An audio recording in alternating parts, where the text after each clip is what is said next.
Hi there, my name is Tercy, and I want to take a moment, as I do every week, and welcome you to the Unreasonably Grateful podcast, Living in Grace by Choice. So, I actually recorded this whole episode last night, but for some reason, I had an error uploading it, so I'm redoing it. But I just want to take this. Okay, this is Scout, my dog. I just want to take this moment to welcome you. Some of you have been with me for a while, and I say this every week. I'm so grateful for the opportunity to share my journey with you and for you to share your journey with me. And some of you are listening for the first time, or maybe the first or second time.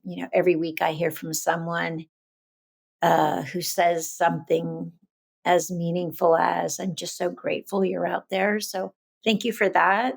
I appreciate it. When you share in this way, you never really know who's listening or who's benefiting. So it's really nice to hear. And I learned from so many other people's stories. They made a difference for me. So I started sharing my story way back right before our COVID experience. And it's my hope that you'll hear something. You'll hear something that you hadn't heard before, or maybe it just hadn't landed before. And having that happen opens up like a door or a window on your own journey, and it takes you a little further down your own road of recovering the broken off pieces of your life. And we all have those. This particular episode's actually about that. It's called The School of Life. So welcome. I'm grateful that you're here. A reminder that I don't have your answers. You actually have your own answers. And it's an internal journey. The external hopefully just helps us connect more deeply to what's going on inside of us. So, yeah, thank you. Um, Quick reminder, I do individual sessions, and that's simply an opportunity for me as an elder sometimes to share with you what I hear or what I see. And I think that's so valuable. And many of us don't have an elder or in our lives.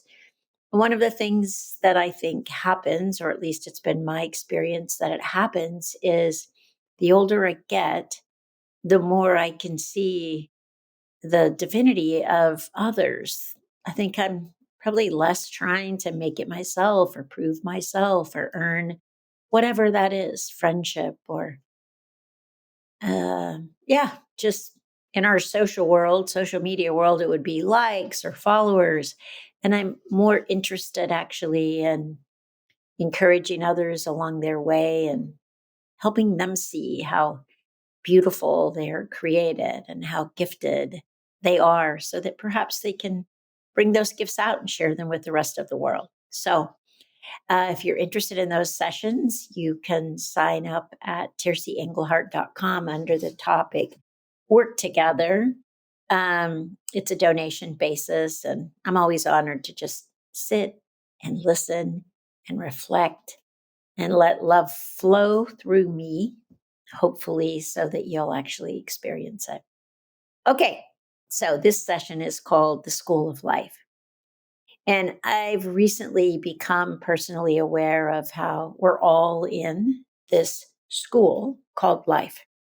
And while our classrooms may be decorated differently, and while the way that our lessons show up may not be the same for all of us, in fact, it isn't, the lessons underneath, the underpinnings are actually very much the same. We're all here to learn something or some things that move us closer to being who we were created or designed to be. At least that's my thoughts, feeling, that's my belief.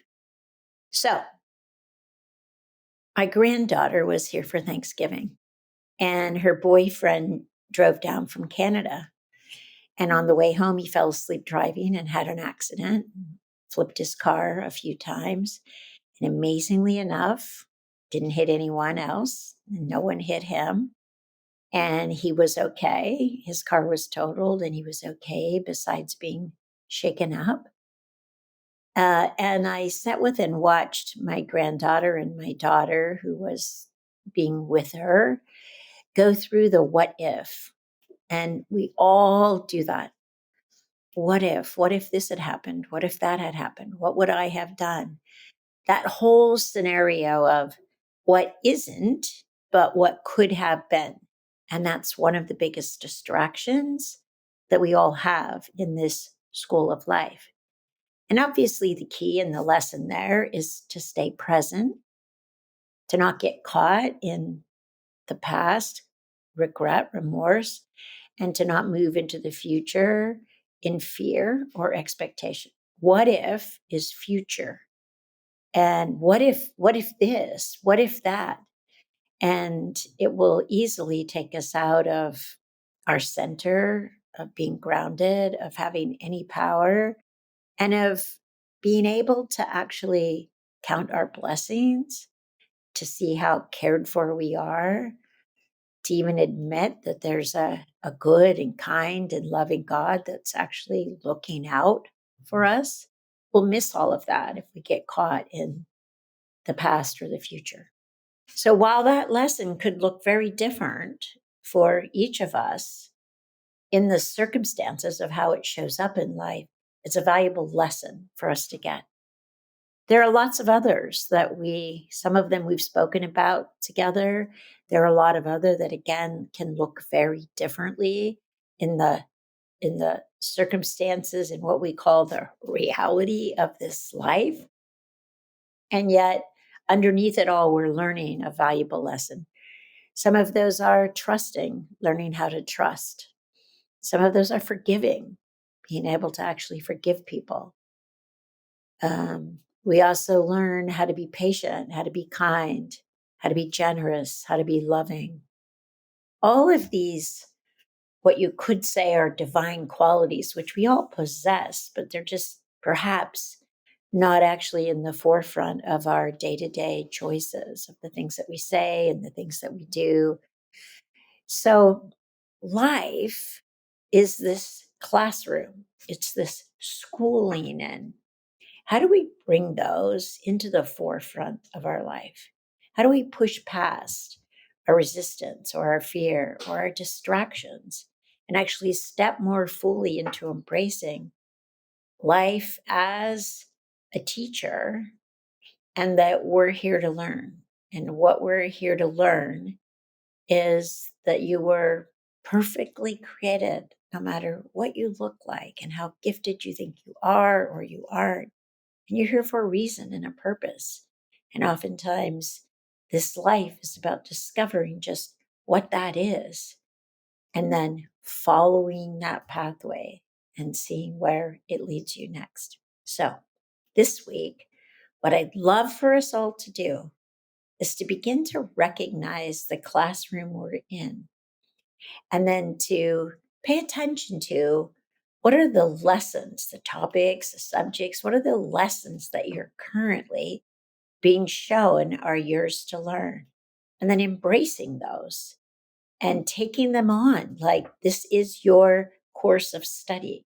This is actually your PhD in being you, because there's only one of you. There's no other model exactly like you.